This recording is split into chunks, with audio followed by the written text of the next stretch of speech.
being not well regulated may cause this burnout, drive you into a downward spiraling loop that in the end is removing something that is deeper and more powerful and more fulfilling. It is sabotaging you in a deeper way. As fulfilling as being the greatest scientist or athlete in the world would feel to that person, being who you truly are would feel the same way because of your life story, because of your gifts, because of your dreams, because of who you are and how you were placed here in this world. You have something special to do and give. So I'd like to address burnout in a different light.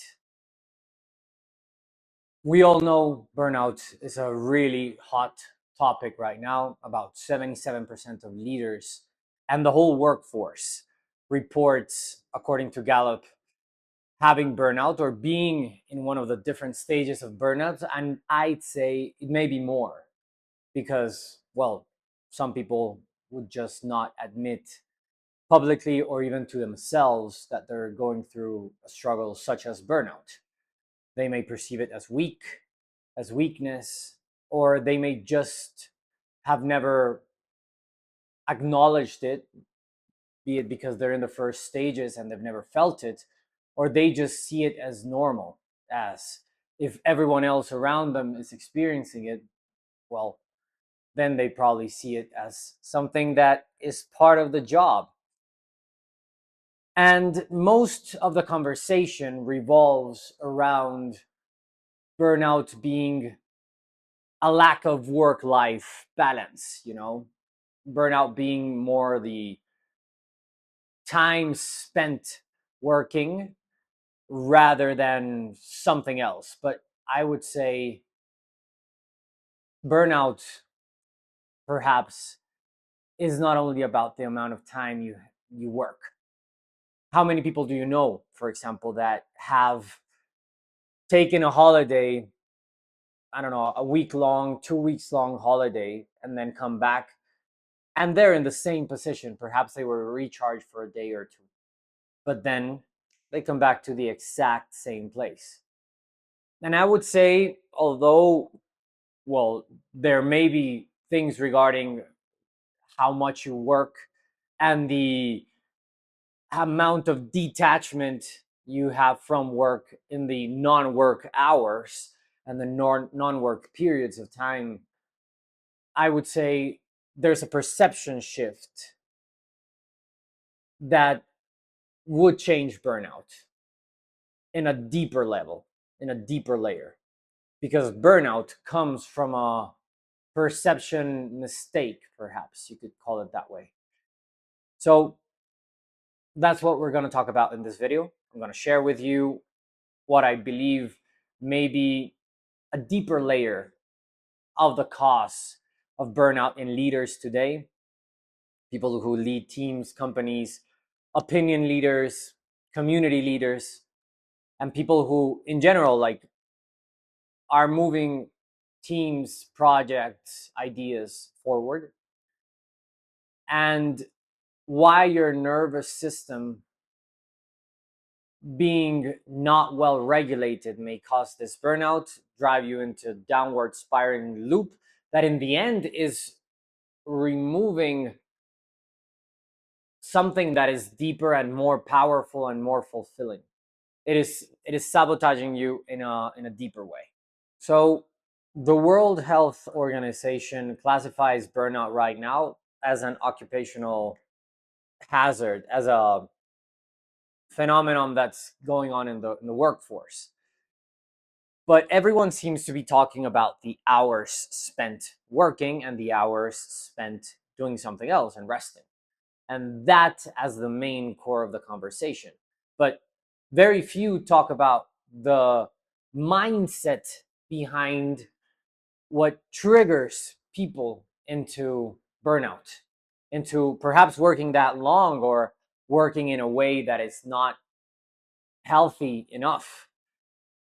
And the invisible cost that people get from this is not only the health and physical problems, psychosomatic diseases, or just the lack of vitality that you experience when you're in burnout.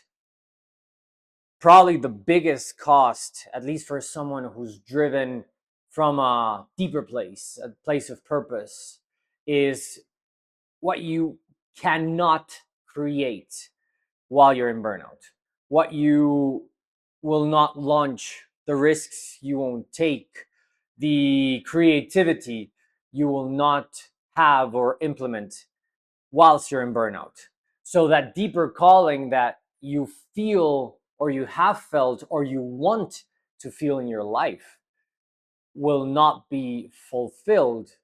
You will not feel you're in the right path because you have burnout.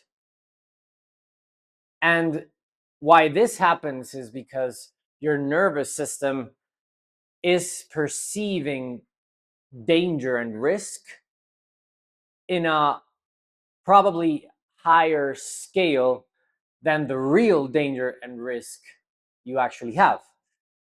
You've heard this before, but say you put yourself back 100,000 years and you see what our biology was made for regarding stress and anxiety.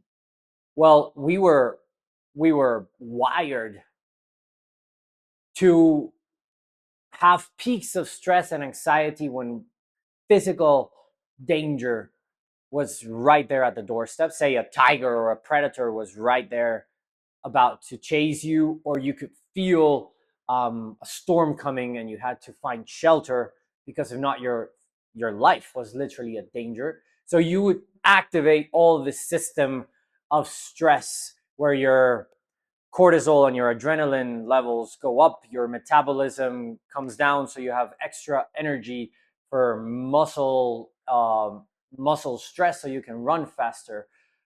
Same with the immune system. Immune system comes down, so you can run faster because in the short term, well, you don't need to kill viruses and bacteria. You'd rather spend that energy, running until you find shelter or whatever it is, or fighting. And now our nervous system does not distinguish between that and the sensation of pressure from a meeting, from a report you have to do, from social media, news outlets that, are sharing terrible news from around the world, AI pressure to stay ahead and to not, lose the advantage you have. And it all feels very overwhelming to the nervous system. And because it's permanent, it's not you running from the storm, but then once you get into the shelter, you can rest now. No, it's you constantly feeling this level of stress and anxiety. So what happens is you don't reach the peaks and the valleys of your natural nervous system where you get stressed a lot, but then you relax a lot, and then you get stressed a lot, and then you relax a lot. What we actually have is this stable, constant feeling of stress and anxiety. And this perceived threat, which is kept in the body, does not allow you to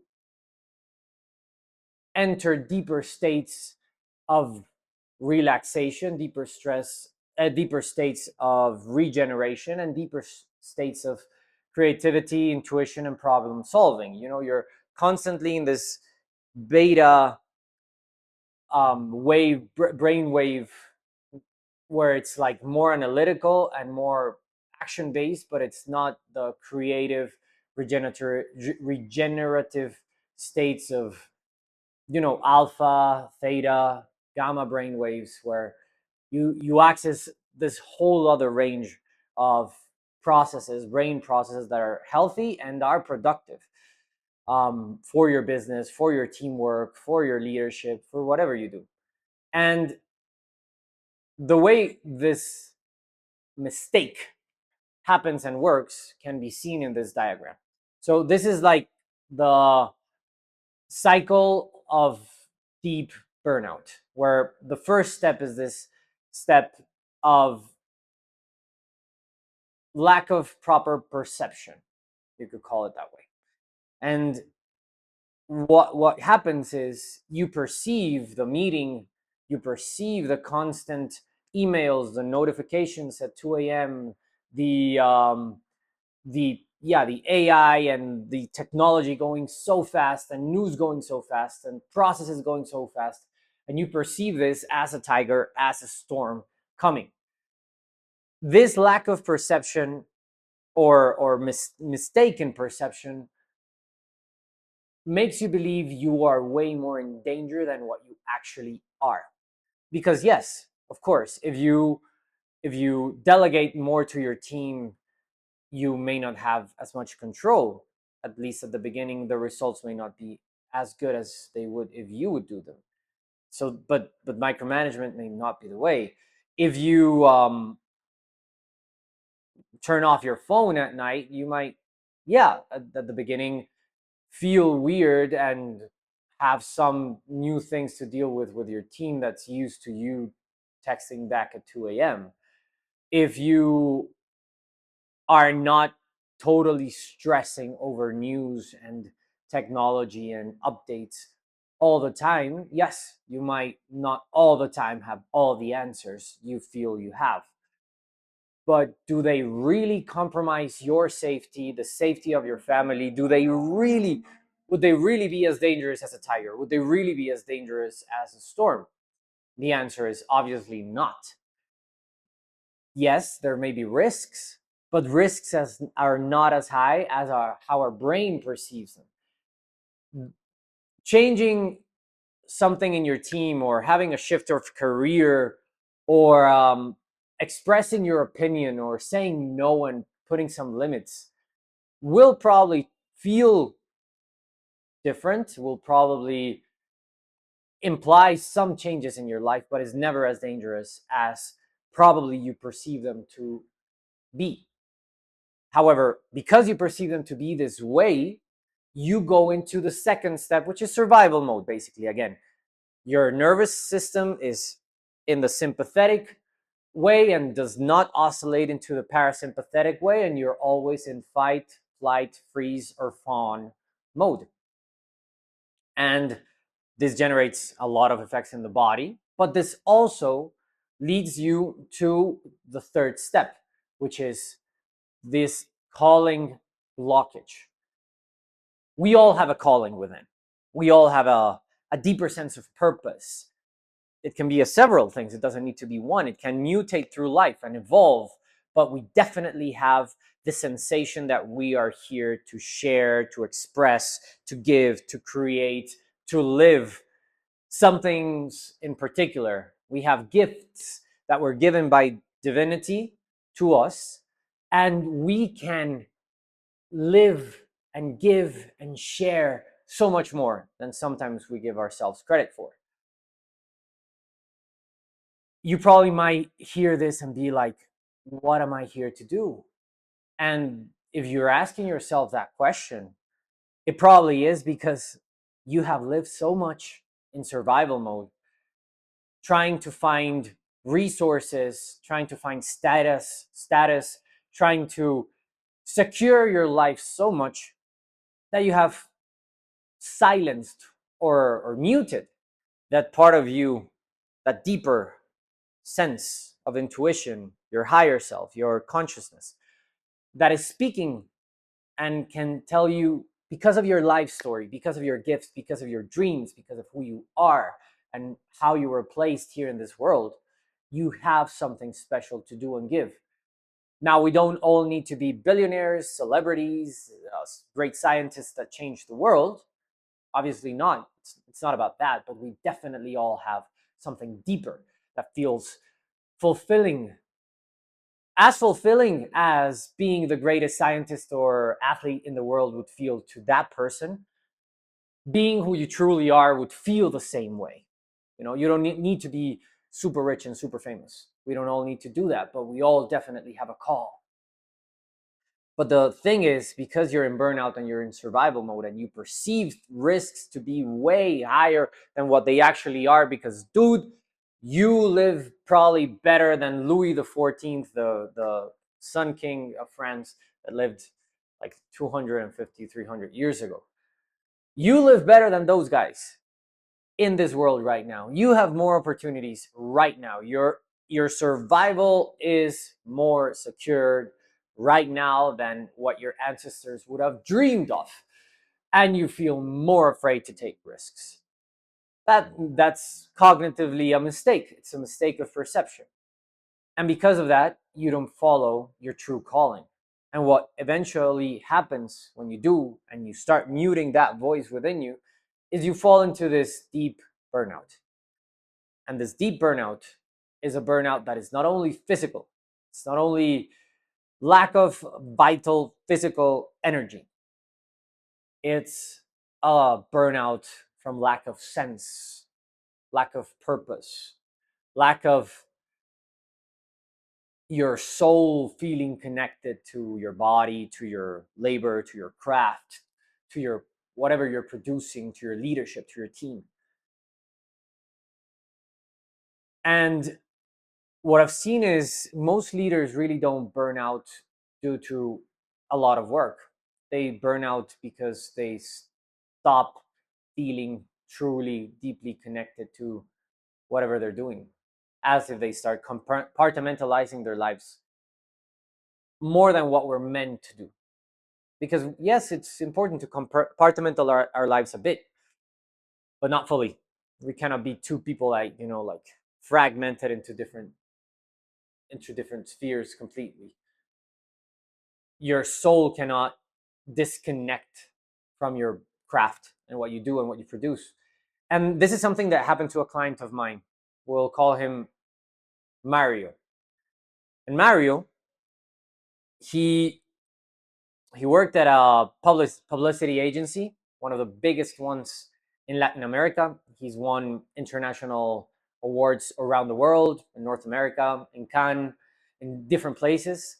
And although he was very successful, had respect, had status, he felt something was disconnected from the way the leadership came from above, and how he had to express it to his team. He, after a process of changing, he realized making a shift in his life, which was actually quitting. I don't think everyone needs to quit, but which was actually quitting, was not as dangerous as he thought. And it would be way more dangerous to himself, his self-worth, his soul, his calling, to stay where he was. This was after a whole process of actual, real, deep analysis of him speaking to his team, him speaking to his bosses, him doing a lot of deep soul searching. He actually went to one of my retreats in Bali, and he decided to quit, find a new path, and really pursue something that was more in tune and aligned with his values and his standards. And after doing this, it wasn't immediate, but it was actually quite fast. Like 6 months later, he got a job at the same company, but opening up a whole new line of business that was way more in tune with what he wanted. After he had all that process and conversation with his bosses, and they realized how good a worker he was, they were able to make some compromises regarding what he valued as his standards in order to fully be able to have vitality, have agency, have a sense of purpose. And now what he's been creating has multiplied the results, multiplied how much he's making and the company's making, multiplied the awards he's winning, enlarged his team, and probably the most fulfilling things of them all is that what he's creating now, because his nervous system is way more relaxed, so he's way more in tune with his intuition, his creativity, but still his craft and his leadership. What he's creating is way more in tune with his values. The campaigns he's doing, the impact he's doing with the brands he's working, with the people they are working, The things they are creating are just so inspiring, actually. And he's got way more vitality, way more sense of purpose. He's been there like over a year and a half now, so it's been some time, and things are just getting better and better. And the funny thing is, he's probably working the same amount of hours. So it's not necessarily a thing of how many hours you necessarily work, but also from where you're doing it. And that shift in perspective of him realizing he was not in so much risk as he thought. He had way more agency and negotiation power because he would be okay if things turned south, made him make those decisions, put those standards, change the way he relates with his work and his team. And now he's way more fulfilled, way more vital. He doesn't have burnout anymore. And he's creating a way bigger impact.